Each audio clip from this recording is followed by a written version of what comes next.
Hello दोस्तों, नमस्कार। Only civils गुरु में आपका स्वागत है। इससे पहले हम परीक्षा मंथन पर कई वीडियोस बना चुके हैं। आप हमारी ओनली सिविल्स गुरु की प्लेलिस्ट में जाके हिंदी में जो डिटेल समरी है परीक्षा मंथन की, उस पर जाके आप देख सकते हो और आप पढ़ सकते हो, आप डिटेल कर सकते हो। हम उन्हीं पॉइंट्स को डिटेल कर रहे हैं, उन्हीं पॉइंट्स को बता रहे हैं, आप तक पहुँचा रहे हैं, जो एग्ज़ाम पर्सपेक्टिव से बहुत ज़्यादा इंपॉर्टेंट है, जो एग्ज़ाम के लिए हमेशा पूछे जाते हैं, चाहे वो स्टेट एग्ज़ाम हो, यूपी पीसीएस या किसी भी उत्तराखंड पीसीएस या बीपीएससी बिहार पीसीएस हो, इवन एसएससी हो, यानी कि जो वनडे एग्ज़ाम्स हैं, चाहे वो आप लेखपाल या किसी भी एग्ज़ाम को दे रहे हैं, उसके लिए बहुत ज़्यादा इंपॉर्टेंट है। तो देखो, अब आगे बढ़ते हैं, बताते हैं आपको कि सार्वजनिक क्षेत्र जो है केवल रणनीतिक क्षेत्र में निवेश, ये क्या परियोजना है इनकी। देखो, केंद्रीय वित्त एवं कॉर्पोरेट कार्य मंत्री जो हैं निर्मला सीतारमण जी, उन्होंने संसद में केंद्रीय बजट 2021-22 पेश किया और सरकार विनिवेश से प्राप्त धन का उपयोग केंद्र सरकार के सार्वजनिक क्षेत्र के उद्यमों में निजी पूंजी, प्रौद्योगिकी और श्रेष्ठ प्रबंधन प्रक्रिया लागू करने के लिए विभिन्न सार्वजनिक क्षेत्र की कंपनियों और विकास कार्यक्रमों के वित्तीय सहायता उपलब्ध कराने के लिए करना चाहती है। उन्होंने घोषणा की कि सरकार ने सार्वजनिक क्षेत्र के उद्यमों की रणनीति विनिवेश की नीति को मंजूरी दे दी है। उन्होंने रोड मैप तैयार कर दिया है। अब देखो, इस विनिवेश के लिए जो क्षेत्रों का वर्गीकरण है वो किस प्रकार है। इसके अंतर्गत 4 क्षेत्र आते हैं। कौन कौन से? नंबर 1 है दोस्तों परमाणु क्षेत्र, परमाणु ऊर्जा अंतरिक्ष एवं रक्षा क्षेत्र। दूसरा है परिवहन एवं दूरसंचार क्षेत्र। तीसरा है विद्युत, पेट्रोलियम, कोयला तथा खनिज क्षेत्र। चौथा है बैंकिंग, बीमा एवं वित्तीय सेवाएं। तो ये 4 क्षेत्र हैं, ये आते हैं रणनीतिक यानी कि स्ट्रेटेजिक क्षेत्र के अंदर, यानी कि उद्यमों की न्यूनतम उपस्थिति और शेष का निजीकरण अथवा विलय अथवा अन्य सीपीएसई के साथ सब्सिडी के तौर पर विलय अथवा बंद किया जाना, दिस इज कॉल्ड रणनीतिक क्षेत्र। वहीं कुछ क्षेत्र आता है गैर रणनीतिक क्षेत्र। इस क्षेत्र में सीपीएसई का निजीकरण किया जाएगा अथवा उन्हें बंद किया जाएगा। उनका कहना है कि उनका या तो निजीकरण कर देंगे या फिर उन्हें बंद कर दिया जाएगा। देखो, वित्त वर्ष 2021-22 में रणनीतिक विनिवेश क्या था। तो वित्त वर्ष 2021-22 में कुछ BPCL, air India, shipping corporation of India, container corporation of India, IDBI bank, मैंने पहले भी बताया कि आईडीबीआई बैंक का क्या किया है, प्राइवेटाइजेशन कर दिया है। बीईएमएल, पवन हंस, नीलाचल इस्पात निगम लिमिटेड समेत सार्वजनिक क्षेत्र के कई उद्यमों को क्या है, विनिवेश को पूर्ण करने का प्रस्ताव है। विनिवेश स्टैंड फॉर डिसइन्वेस्टमेंट। इस क्रम में आगे बढ़ते हुए 5 मई 2021 को प्रधानमंत्री नरेंद्र मोदी की अध्यक्षता में आर्थिक मामलों पर कैबिनेट समिति ने आईडीबीआई बैंक लिमिटेड में रणनीतिक विनिवेश के साथ साथ प्रबंधन नियंत्रण के हस्तांतरण को भी अपनी सैद्धांतिक मंजूरी दे दी। देखा जाए तो भारत सरकार और एलआईसी के साथ आईडीबीआई बैंक की 94% से भी अधिक इक्विटी थी। किसके पास? भारत सरकार और एलआईसी के पास, जिसमें भारत सरकार का जो है 45.48% और वहीं एलआईसी का जो है 49.24% इक्विटी थी, शेयर थे। आईडीबीआई बैंक के अलावा सार्वजनिक क्षेत्र के 2 अन्य बैंक और साधारण बीमा निगम के निजीकरण को भी वर्ष 2021-20 में पूरा करने का प्रस्ताव है। इसके साथ ही जीवन बीमा निगम के आईपीओ भी आवश्यक संशोधन के जरिए इसे स्वयं में लाया जाएगा। ठीक है, तो ये सारी रणनीति वित्त मंत्री ने लागू की है। वित्त मंत्री ने सदन को बताया कि वर्ष 2020-21 में विनिवेश से 1,75,000 करोड़ रुपए की प्राप्ति होने का अनुमान है। उन्होंने कहा कि हम विनिवेश करेंगे और हमें 1,75,000 करोड़ रुपए का प्राप्ति होगी। तो ये सारी चीज़ें मैंने आपको डिटेल की कि सार्वजनिक क्षेत्र में क्या करने जा रहे हैं, किसको प्राइवेट कर रहे हैं, किसको सरकारी कर रहे हैं। अब देखो, बीमा एजेंट भी लोकपाल के दायरे में आएगा। मार्च 2021 में ऐसा कहा गया कि जो बीमा एजेंट हैं वो हो रही धोखाधड़ी और ग्राहकों की शिकायतों के बेहतर समाधान के लिए बीमा लोकपाल नियमों में संशोधन किया गया है, जिसके तहत जो फर्जी इंश्योरेंस बेच रहे हैं, जो ब्रोकर हैं, उनके खिलाफ बीमा लोकपाल के दायरे में आएंगे। और वित्त मंत्रालय के वित्तीय सेवा विभाग की तरफ से इस बारे में नई अधिसूचना जारी कर दी है, क्योंकि बहुत फ्रॉड बेच रहे हैं ये लोग। अब सेवा क्षेत्र में कार्मिक हेतु वर्क फ्रॉम होम का नया प्रारूप क्या है, ये आप देखेंगे। बहुत सारी चीज़ें आईटी सेक्टर वगैरह में इतना इंपॉर्टेंट के लिए। अब देखो, समावेशी उद्यमशीलता क्या है, सस्टेनप्रेन्योरशिप क्या है, ये एक अच्छा वर्ड है, आप देख सकते हैं मेंस पर पर्सपेक्टिव से। समावेशी उद्यमशीलता यानी कि सस्टेनप्रेन्योरशिप से तात्पर्य ये है कि ऐसी उद्यमशीलता से है जिसका केंद्र बिंदु सामाजिक एवं पर्यावरणीय समावेशिता की ओर हो। यानी कि वो सोशल और एनवायरमेंटल इंक्लूजन कर सकें। इस अवधारणा के अंतर्गत समावेशी विकास के प्रति नवाचारों को बढ़ावा दिया जाता है। कहने का लबोलवाब ये है कि इस अवधारणा के अंतर्गत उन युक्तियों का इस्तेमाल किया जाएगा जो समावेशी सामाजिक विकास की ओर आगे बढ़ा जा सके। तो ये था आपका समावेशी उद्यमशीलता। जैसे युवा आबादी समावेशी सपनों का आधार है। कैसे? संयुक्त राष्ट्र संघ के आंकड़ों की माने तो दुनिया भर में 1.8 बिलियन आबादी करीब कितनी है? 10 से 24 वर्ष की है। कितनी? 1.8 बिलियन 10 से 24 वर्ष के बीच। वहीं यूएनओ द्वारा निर्धारित समावेशी विकास लक्ष्यों में यह आबादी तुर्प का एक हिस्सा साबित हो सकती है जब यह आबादी अपने कार्यभारों को समझ सके।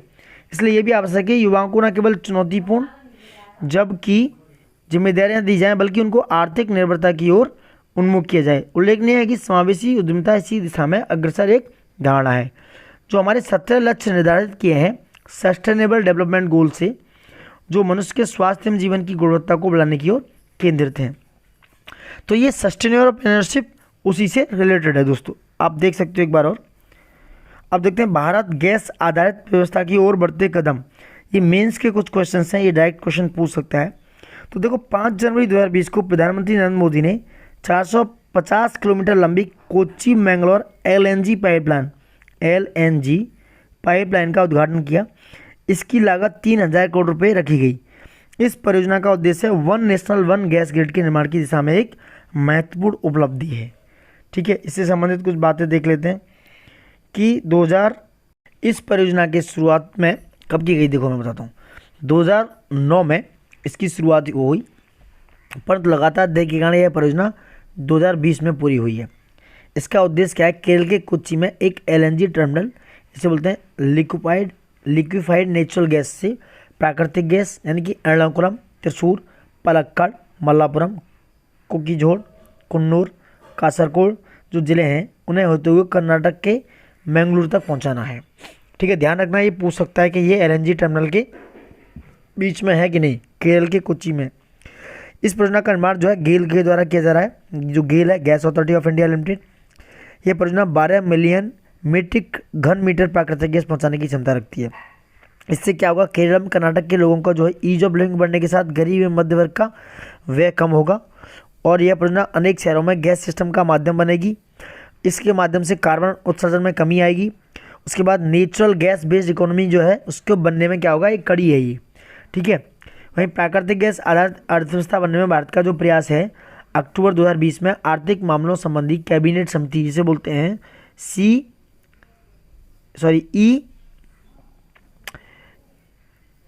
EECA इकोनॉमिक कैबिनेट समिति जो है उसने क्या किया? गैस विपणन सुधार नेचुरल गैस मार्केटिंग रिफॉर्म की मंजूरी प्रदान की। यह प्रयास गैस आधारित अर्थव्यवस्था बनने की ओर एक प्रयास था। इस समय किए गए प्रयासों को बिंदुवार दिखाता है। भारत की पहली अंतर्राज्यीय प्राकृतिक गैस पाइपलाइन जो है उसकी वर्ष 1987 में शुरुआत हुई। वहीं 2014 से 2020 तक देश भर में 15,000 किलोमीटर की प्राकृतिक गैस पाइपलाइन का निर्माण हुआ दोस्तों। ठीक है, वहीं 2014 से 2020 तक देश भर में लगभग 1500 सीएनजी स्टेशन बनाए गए हैं। ठीक है, हाइड्रोकार्बन अन्वेषण एवं लाइसेंसिंग नीति, यानी कि जिसे बोलते हैं हेल्प, ये इंपॉर्टेंट है कि हेल्प पूछ सकते हैं किससे? तो the hydrogen exploration and licensing policy जो है इसे बोलते हैं हेल्प। ये जो है इस नीति के तहत हाइड्रोकार्बन से संबंधी संसाधनों की खोज एवं अन्वेषण यानी कि रिसर्च की जाएगी। किसके? हेल्प के थ्रू। हेल्प के थ्रू क्या किया जाएगा? जो हाइड्रोजन कार्बन से संबंधित जो संसाधन है उनका रिसर्च की जाएगी। वहीं नेशनल गैस ग्रिड क्या है? राष्ट्रीय गैस ग्रिड जिसे कहते हैं, ये देश भर में एक गैस ग्रिड पर कार्य कर रही है। इसी लक्ष्य प्राप्त करने हेतु 70,000 किलोमीटर गैस पाइपलाइन बिछाई जा चुकी है, जबकि लगभग 14,000 किलोमीटर का कार्य शेष है। प्रधानमंत्री ऊर्जा गंगा पाइपलाइन योजना भी ये 2540 किलोमीटर लंबी है, जो उत्तर प्रदेश से उड़ीसा तक जाएगी। बाकी आप देख सकते हैं इसमें कौन कौन से मतलब शहर पड़ने वाले हैं। अगर प्राकृतिक गैस आधारित अर्थव्यवस्था के लाभ देखने हैं तो मैं बताता हूँ, इससे होगा कि अन्य ईंधन की अपेक्षा अधिक ऊर्जा प्राप्त होती है प्राकृतिक गैस से। वहीं कार्बन उत्सर्जन में प्रभावी कमी प्राकृतिक गैस के इस्तेमाल से की जा सकती है। वहीं इसके अतिरिक्त प्राकृतिक गैस से संबंधित सेवाएं अन्य ईंधनों की अपेक्षा सस्ती भी होती हैं। भारत में देखा जाए तो प्राकृतिक गैस की स्थिति क्या है? वैश्विक स्तर पर देखें तो दुनिया भर में केवल ऊर्जा संसाधनों में प्राकृतिक गैस का हिस्सा 23% है, जबकि भारत में हिस्सा 6% है।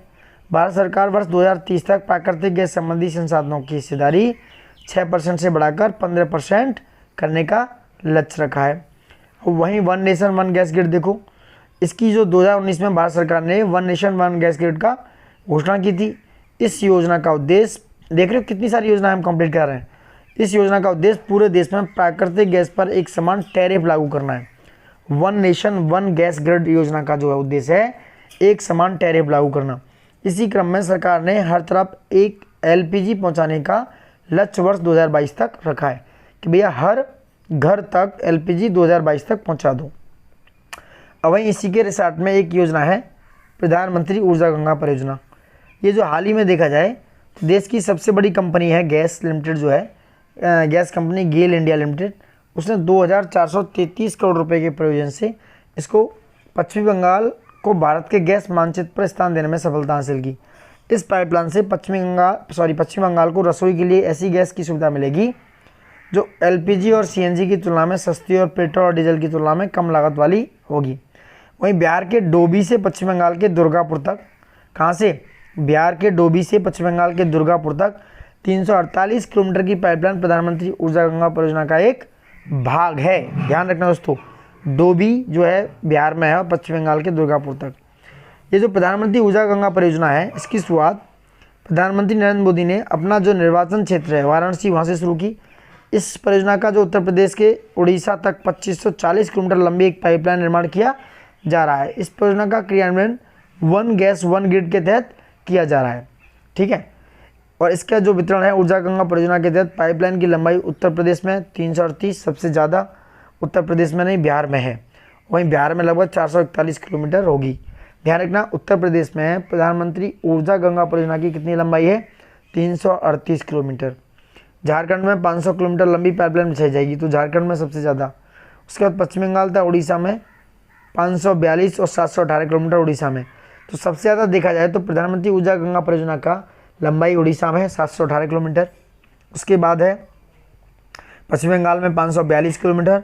उसके बाद है नंबर 3 पर झारखंड में 500 किलोमीटर और सबसे कम उत्तर प्रदेश में है 338 किलोमीटर। कुछ टिप्पणियां देखते हैं दोस्तों जो इम्पोर्टेंट है एग्जाम के लिए। वित्त वर्ष 2021 में केंद्र सरकार की सकल उधारी बढ़ी है। देखो 2020-21 में कैसे बढ़ी है ये आप देख लेना एक डाटा। शुद्ध प्रत्यक्ष कर संग्रह 9.45 लाख करोड़, ये इंपोर्टेंट है। शुद्ध जो प्रत्यक्ष कर है यानी 2020-21 में कुल प्रत्यक्ष कर संग्रह 9.45 लाख करोड़ रुपए रहा, जो बजट में संशोधन अनुमान से 5% अधिक है। कितना, 5% कितना है, अधिक। आयकर विभाग ने वित्त वर्ष 2020-21 में पर्याप्त रिफंड जारी करने के बावजूद संशोधित अनुमानों में से अधिक कर संग्रह किया है। तो ये इससे रिलेटेड है। अगर देखा जाए तो कॉर्पोरेट कर संग्रह था 4.57 लाख करोड़ रुपए, जबकि शुद्ध व्यक्तिगत आयकर कर था 4.71 लाख करोड़ रुपए। वहीं इसके अलावा 16,927 करोड़ रुपए STT से मिले हैं। किससे मिले हैं, STT से मिले हैं।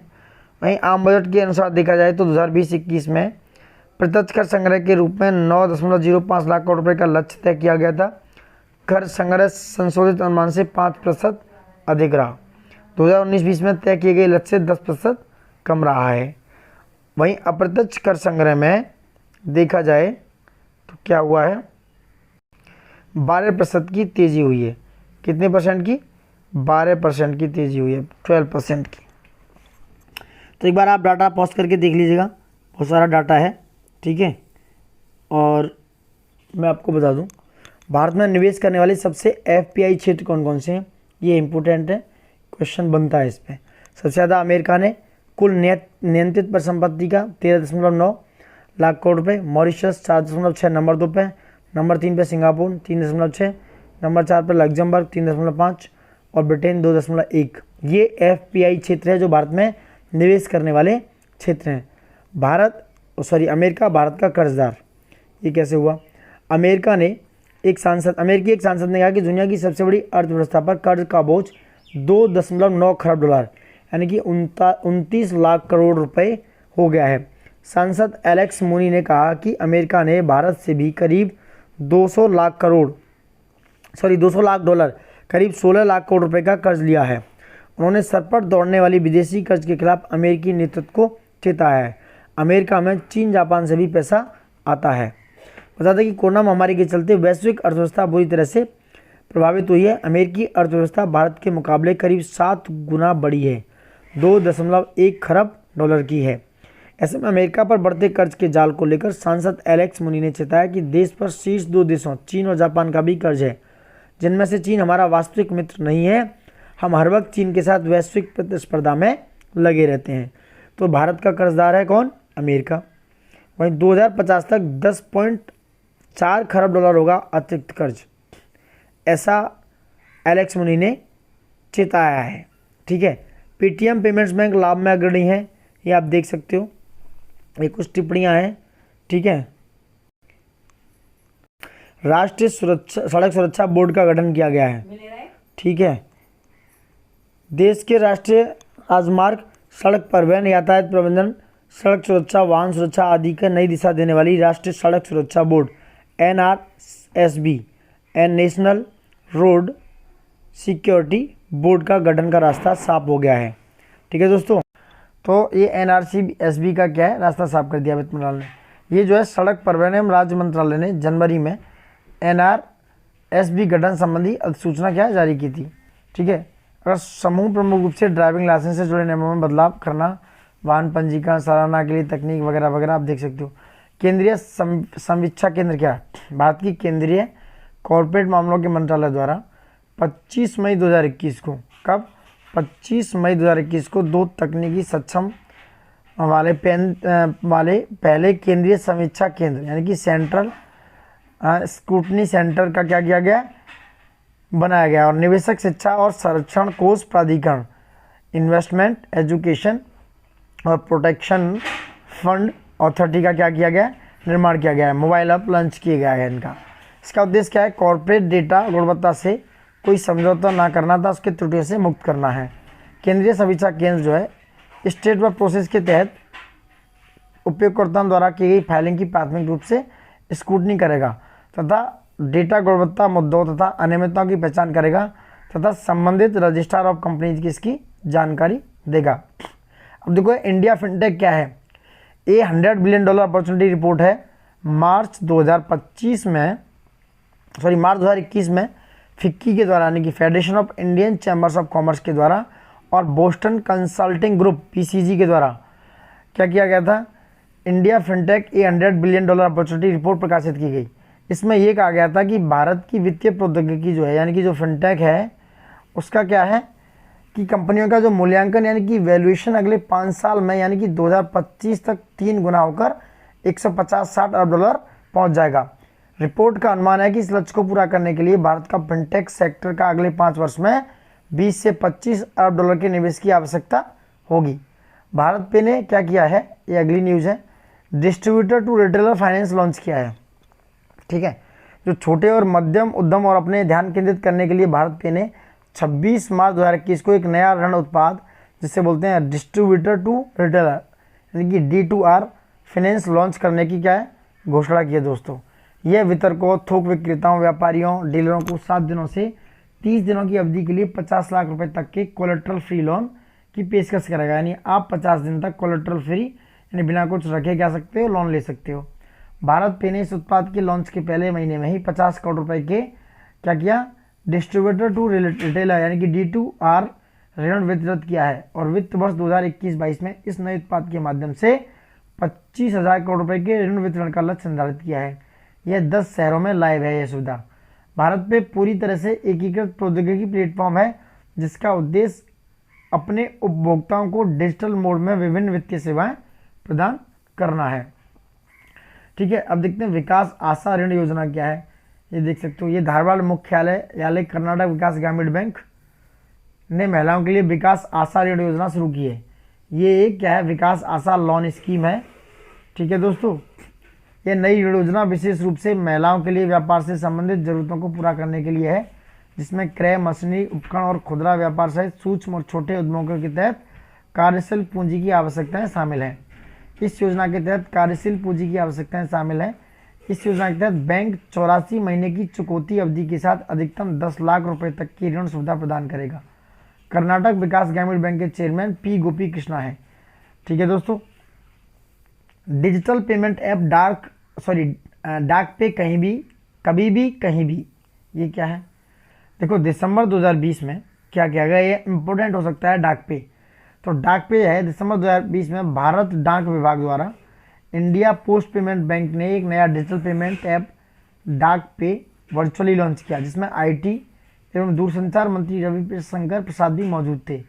उल्लेखनीय है कि जो डाक पे है उसका क्या है, सिर्फ एक डिजिटल पेमेंट ऐप नहीं है, बल्कि इसके जरिए संबंधित बैंक और डाक की अन्य सेवा भी मिलेंगी। डाक पे ऐप में डिजिटल पेमेंट के लिए क्यूआर कोड स्कैन करने का सुविधा है। किसका? QR code. अब देखा जाए तो कैसे काम करता है डाक पे ऐप एक मुफ्त में कोई भी व्यक्ति गूगल प्ले स्टोर से डाउनलोड कर सकता है और उसे यूज़ कर सकता है। कोई व्यक्ति चाहे तो एक से अधिक बैंकों को भी लिंक किया जा सकता है। इसके बाद यूज़र यूपीआई और किसी अन्य तरह का मनी ट्रांसफ़र कर सकेंगे। ठीक है। वहीं सार्वजनिक निगम और राइट इशू संकलन में वृद्धि हुई है, ये बहुत ज़्यादा इंपॉर्टेंट नहीं है। कोरोना के दौरान भारत का ऋण जीडीपी अनुपात 74% से कितना हो गया मेरे दोस्तों? 90% हो गया है। कितना? 90%। ये अंतर्राष्ट्रीय मुद्रा कोष यानी कि आईएमएफ की एक रिपोर्ट है।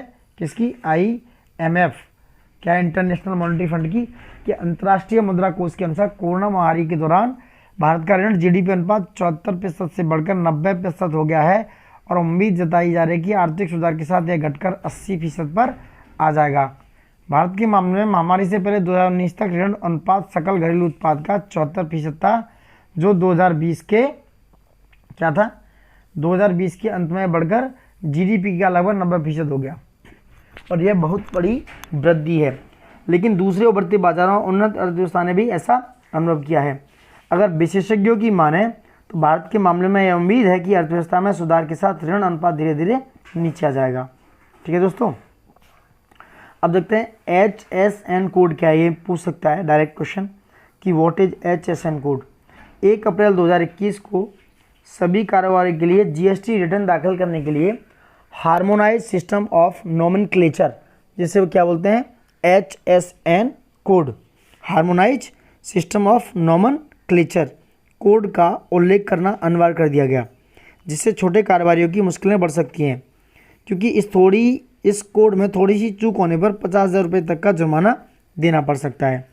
तो 1 अप्रैल 2021 के बाद सभी कारोबारियों को सभी टैक्स इनवॉइस एवं जीएसटी R1 दाखिल करने के दौरान HSN कोड यानी कि harmonise system of nomenclature code का उल्लेख करना पड़ेगा। अभी तक सालाना 1.5 करोड़ रुपये तक का कारोबार करने वाले कारोबारियों को इससे मुक्त रखा गया है, जो अब बदल जाएगा।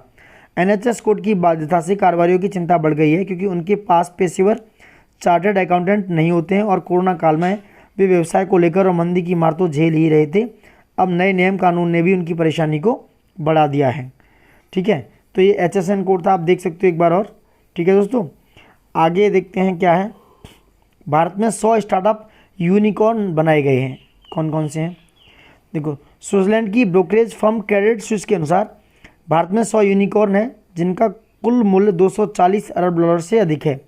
ब्रोकरेज फर्म के इक्विटी के अनुसार 1 अरब अमेरिकी डॉलर से अधिक मूल्य वाले ये यूनिकॉर्न या स्टार्टअप प्रौद्योगिकी आधारित क्षेत्रों के अलावा भी दवा और उपभोक्ता वस्तुओं जैसे सभी उद्योगों में फैले हुए हैं। इनमें से 2/3 यूनिकॉर्न यानी कि 2/3 जो हैं 2005 के बाद चालू हुए हैं। भारत में सूचीबद्ध कंपनियों की सूची में 376 कंपनियां ऐसी हैं जो बाजार में अपने शेयर मूल्य हैसियत की हैं। देश के इन स्टार्टअप की जो संपत्ति है 204 अरब डॉलर है। 1 अरब डॉलर वाले स्टार्टअप यूनिकॉर्न कहे जाते हैं। यहाँ ध्यान रखना दोस्तों, 1 अरब जो डॉलर वाले स्टार्टअप है उन्हें यूनिकॉर्न कहा जाता है। Startup India seed fund scheme में पहले आपको बता चुका हूँ, एक बार ये फिर से है। केंद्रीय वाणिज्य मंत्रालय ने 2021 में इसको स्टार्ट किया। मैं पूरा एक बार बता चुका हूँ। इसमें 945 करोड़ रुपए का खर्च है और 3600 नए स्टार्टअप और 300 इंक्यूबेटर्स की वित्तीय मदद लेने की उम्मीद है। तो दोस्तों यहाँ तक कंप्लीट करते हैं। अब तक इकोनॉमी पूरी कंप्लीट हो चुकी है। आगे हम विधि एवं न्याय का वीडियो बनाएंगे और कंप्लीट करेंगे। और आप देखते रहिए। प्लीज़ लाइक एंड सब्सक्राइब करना ना भूलें। लाइक, सब्सक्राइब, शेयर, कमेंट जो करना है सब करते रहिए दोस्तों और फैला दो वीडियोज़ को। And thank you for watching it.